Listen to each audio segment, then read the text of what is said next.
yourself tissue work for your shoulder, because you're a surfer, your shoulders are important. You should know how to do this. I'm Chris Mills with surfstrengthcoach.com. Follow, like along, subscribe, whatever social media your platform on. Give us some love. You got shoulders. You should know how to work on them, right? We're going to go after the deltoids. I'm going to show you how to do it with a tennis ball, or if you got a little massage gun. This is from Nacot, N-A-C-O-T. It's legit. This is how you get into it. So we're going to go after deltoids. You've got three heads, basically. Anterior, medial, posterior. As with paddling, there's a lot of deltoid contraction. There can be some overuse. If there's some postural stuff, maybe some shoulder pain, you can give this a go. It's also really great, like I said, after paddling, just to try to loosen up some tissue. So, just so you know, you got basically the deltoid tuberosities. You've got kind of this tendon attachment onto the arm. You've actually got some connective tissue running down here in between the tricep and bicep. Think of this as like the IT band of the arm. So if I start getting in here with clients that have some anterior shoulder pain or posterior shoulder pain, we'll often find some really nasty trigger points through this area that refer pain locally. I know with this left shoulder, I had a reconstruction years ago, but if I do a lot of paddling, I'll get this dull ache in the back of my shoulder that I know is actually some posterior deltoid funk. So here's what we're going after. First, we'll go with tennis ball, then we'll get into massage gun. Take tennis balls, or it can be a single tennis ball. I don't really dig lacrosse balls because I think it's too much intensity. With soft tissue work, you're essentially trying to modulate the nervous system, right? Affecting the brain's interpretation of local area tissue and the mechanoreceptors. And so if I'm just bashing it with a lacrosse ball, it's probably not super beneficial. So we're going to start, we'll go after posterior deltoid, and I'll also show you a bit of posterior rotator cuff. For this, I like take tennis balls. You can also use a single. You can see this entire posterior deltoid through here. If I kind of bring the shoulder back, I can kind of then start pinching this. If you can get somebody to do some pin compression on that posterior deltoid, it's legit. But essentially, take tennis balls, back of the shoulder, and I'm just going to start rolling. Simple. Like I said, with soft tissue work like this, you're trying to send information to the nervous system about potentially releasing spasm. You're not breaking up scar tissue, but just spend some time. 1 minute, 2 minutes, even longer, and just, we call it fishing. You're just moving around. There's a bit of a tender spot, and I start putting in some movement into that tissue. Cool, so anywhere along the back side of that shoulder. I can come out a bit more. I'm going to start getting some medial deltoid here. Again, you can use a single tennis ball. I prefer take so it doesn't flick out. You can do this standing up against a wall as well. There's a nice little tight spot. I might start doing some rotation of that arm. So I'm probably hitting a bit of posterior rotator cuff in there. If I really wanted to go after rotator cuff, I'd come a bit lower. So now I'm on that scapula.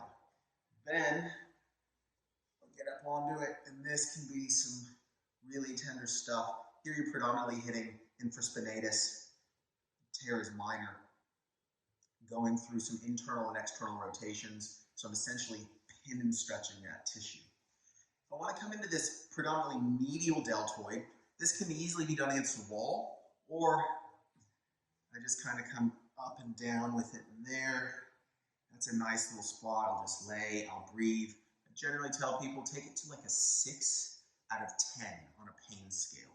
At 6, I can still comfortably breathe, inhale, easy exhale. Above that, people generally tend to start having to tense up, restrict, tight. That's not what we're trying to do with the nervous system. Anterior deltoid. You can get into it a bit with tennis balls, but predominantly I find this muscle is best treated.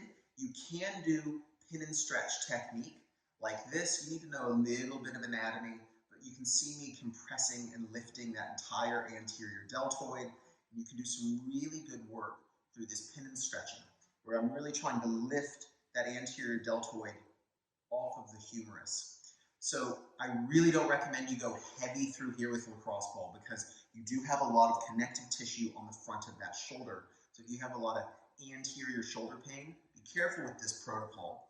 But essentially, to get into the front of that shoulder, I bring the arm out a bit, and I can just start rolling. Again, I'm not the hugest fan of rolling this anterior deltoid. I think it's better treated with some hands-on treatment. But you can get it a bit like this. I think it's easier to go after medial and posterior deltoid by really getting into some good rolling. And if you want to go after anterior, get into some pin and stretching like this. We might as well, since we're here, go into tricep. It's heavily used in paddling, obviously. So take tennis ball, we'll start all the way up in that armpit because that tricep has attachments to the shoulder blade and the top of the arm. And I'm going to get into some pin and stretching. And I will do this all the way down, all the way to that elbow, all the way up through there. Take your time. This can be really legit after some heavy paddle sessions. On to the massage gun. Again, like I said, this is from Nacot, N-A-C-O-T. It's cool, it's portable. I've used it for a while. It's held up. It seems legit. Comes with multiple heads. Check it out. So what, again, you're doing with a massage gun, there's some research on it. I haven't dove into the research as extensively as I should. You're not breaking up muscle tissue. What I think you're probably doing is sending a bunch of information to the nervous system to massage things. It feels good. Maybe you're doing some lymphatic stuff to that tissue. Maybe you're helping some tissue waste product clearance. I'm not sure. I know it feels good. You're not going to damage yourself doing this. So let's crank this on. I like the broad head. And then after I've done some work, and if I know my anatomy a bit, I'm going to go to this thin one. So knowing deltoid tuberosity, cool.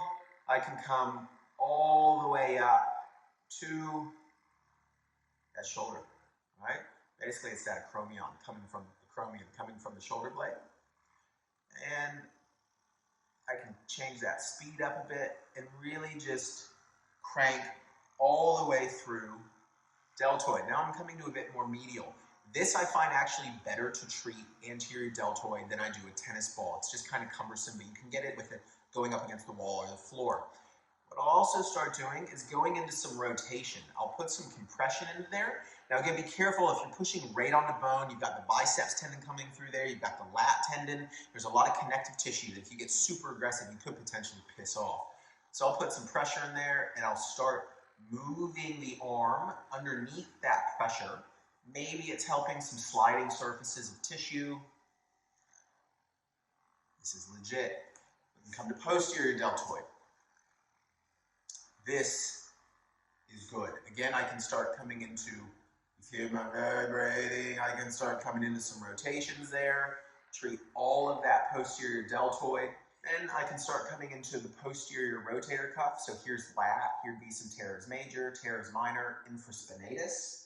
So I can crank into that. I can start doing some pin and stretching. I think it's a good idea to put movement into your tissue work. So you're working on the ability of muscle and tissue to slide over other muscles or tissue or bone. Working on all those, yeah, it's good. All the way into that lat, legit. Tricep, cool. Go into this kind of position here, so where you can relax and be comfortable. Anything along the back side of that arm, take it all the way to the armpit. Here I'm probably starting to get some lat tissue, maybe some teres major, and you can start going into some of that pin and stretch. You can see all those areas of the tricep tendon. So I can really just start taking my time with that, releasing that tissue. Post-surf, a bit of recovery time can go a long way, especially if you're aiming to surf as much as possible. Maybe you just had some heavy paddle sessions during the day and the shoulder's a bit grumpy. Spend some time working on some tissue. It's your own body. Take care of it. Cool. So a couple simple strategies to help look after your shoulders, because shoulders are important to your surfing. If you got serious pain, go get it checked out by a health practitioner, get it looked at with some simple soft tissue strategies. Can be really helpful just to make things feel better and to help recovery.